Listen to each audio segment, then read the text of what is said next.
చదవక ముందు కాకరకాయ అని, చదివిన తర్వాత కేకరకాయ అన్నట్ట. ఎవరా చెప్తాను వినండి. ఫర్నిచర్ ఏదైనా కొనాలనుకున్నప్పుడు మాలాంటి రిటైల్ స్టోర్స్లో కొంటే బెస్టా, ఆన్లైన్లో కొంటే బెస్టా? ఒకసారి ఆలోచిద్దాం.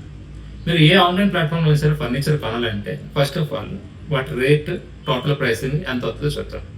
ఎనీ ఆన్లైన్ ప్లాట్ఫామ్లో ఫర్నిచర్ అమ్మేటప్పుడు ఆ ప్లాట్ఫామ్కి పే చేసిన రాయల్టీ తక్కువలో తక్కువ 28%.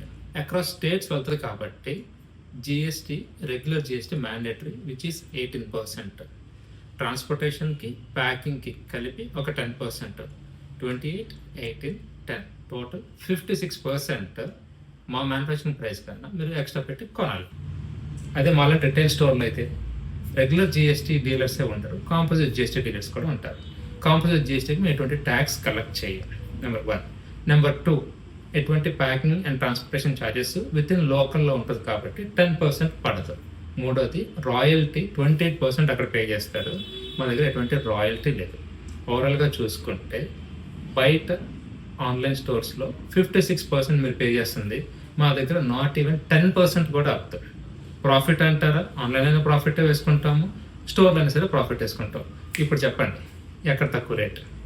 మీ దగ్గర ఉన్న సోఫాని ఆన్లైన్లో కంపేర్ చేసాము, మీ దగ్గర 30,000, ఆన్లైన్లో అయితే 18,000కే వస్తుంది. అది ఇప్పుడు చెప్పిన భాగవతం విన్న తర్వాత కూడా మీకు ఇలాంటి డౌట్లు వచ్చాయి అంటే సోఫా లోపల ఏం పెట్టాడో మీరే ఆలోచించండి. అవునా?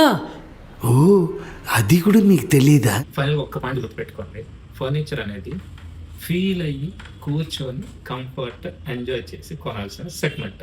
ఆన్లైన్లో ఫీల్ లేకుండా ఫోటోలు చూసి కలర్ చూసి కొనేయాలనుకుంటే ఉప్పులని పప్పులో కాలిసినట్టే. దయచేసి మాలాంటి స్టోర్స్కి రండి. నేను రాజేష్ రావు, ప్యారడైస్, విశాఖపట్నం, దవా గణేష్ రండి. చాలా మంచి రేట్లుగా ఫర్నిచర్ ఉంది.